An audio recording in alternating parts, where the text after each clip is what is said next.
दोस्तों, आज हम सेबी के एक ऑर्डर की बात करने जा रहे हैं जो एक रिसर्च एनालिस्ट से जुड़ा मामला है। यह आदेश 15 दिसंबर 2025 को पास हुआ है। मामला है Abhishek Kumar Singh, proprietor of supreme invested and research services का। नोटिसी सेबी में रिसर्च एनालिस्ट के तौर पर रजिस्टर्ड थे। सेबी ने उनके खिलाफ थेमेटिक इंस्पेक्शन की, यह देखने के लिए क्या उन्होंने अपने क्लाइंट्स को एश्योर रिटर्न का वादा किया। यह इंस्पेक्शन पीरियड था 1 फरवरी 2024 से 30 नवंबर 2024 तक। इंस्पेक्शन में सेबी को स्कोर्स कंप्लेंट मिली जो कुल 44 कंप्लेंट्स थी, 18 अलग अलग कंप्लेनेंट से। इस केस में मुख्य एलिगेशंस क्या थे? एक कंप्लेनेंट ने कहा आरए ने डेली 15 से 20% प्रॉफिट का एश्योरेंस दिया था। दूसरे कंप्लेनेंट ने कहा क्लाइंट को पोजीशन बढ़ाने और लॉस रिकवर करने का आश्वासन दिया गया। एक कंप्लेनेंट ने कहा आरए ने क्लाइंट के प्रॉफिट का 50 से 70% फीस के तौर पर मांगा। एक और कंप्लेनेंट ने बताया नोटिसी ने अपने क्लाइंट्स के एलेज प्रॉफिट के स्क्रीनशॉट दिखाकर उसे ल्यूर किया, लेकिन उसमें कहीं भी रिस्क या नुकसान की संभावना का कोई भी डिटेल नहीं था। एक कंप्लेनेंट ने कहा आरए ने टिप्स विदाउट स्टॉप लॉस के दी और लगातार टारगेट रिवाइज करता रहा। दोस्तों, सेबी ने पाया नोटिसी ने क्लाइंट को डेली 15 से 20% रिटर्न का एश्योरेंस दिया था। सेबी ने यह भी पाया नोटिसी ने प्रॉफिट शेयर की मांग की थी जो आरए की ऑनेस्टी और गुड फेथ के खिलाफ है। सेबी को मिस सेलिंग के भी एलिमेंट मिले।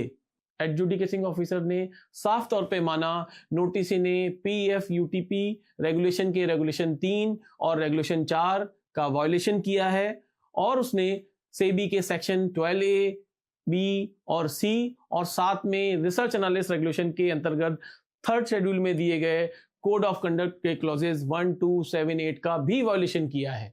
एओ ने यह भी कहा, यह भी रिकॉर्ड पर है, नोटिसी को इससे पहले भी पीएफ, यूटीपी और आरए रेगुलेशन के वायलेशन के लिए सेबी द्वारा पेनलाइज किया जा चुका है। इसलिए प्रेजेंट वायलेशन पहली बार नहीं है बल्कि रिपीटेटिव वायलेशन है। सेबी ने कहा RA being registered intermediary due diligence, skill, care के साथ काम करने के लिए जिम्मेदार था। यह स्टैंडर्ड पूरी तरीके से फॉलो नहीं हुआ। अंततः सेबी ने section 15 EB of SEBI act के तहत 2 लाख की पेनल्टी लगा दी। एक जरूरी कानूनी सवाल हम यहां पर उठाने जा रहे हैं जो बहुत ही अहम पॉइंट है। जब एओ ने नोटिसी को पीएफयूटीपी रेगुलेशन के रेगुलेशन 3 और 4 का दोषी पाया तो फिर भी सेबी एक्ट के सेक्शन 15 HA के तहत पेनल्टी क्यों नहीं लगाई गई? खैर, अब हम आते हैं अपने सबसे महत्वपूर्ण हिस्से पर, यानी आईएआरए के लिए कंप्लायंस लेसन्स। दोस्तों, इस केस से रिसर्च एनालिस्ट के लिए कुछ सीधे सीधे सबक निकलते हैं। लेसन नंबर 1, अगर आप क्लाइंट से कहते हैं रोज 15 से 20% का प्रॉफिट पक्का है तो ये सेबी रेगुलेशंस का वॉयलेशन है। स्टॉक मार्केट में कोई भी प्रॉफिट गारंटेड नहीं होता है। लेसन नंबर 2, क्लाइंट को कहना और क्वांटिटी डालो, एवरेज कर लो, आज ही फीस रिकवर हो जाएगी, ये सलाह नहीं, गलत दबाव है। क्लाइंट का रिस्क बढ़ाना रिसर्च एनालिस्ट का काम नहीं है। लेसन नंबर 3, प्रॉफिट का 50 या 70% मुझे दे दो। रिसर्च एनालिस्ट प्रॉफिट शेयरिंग नहीं कर सकता है।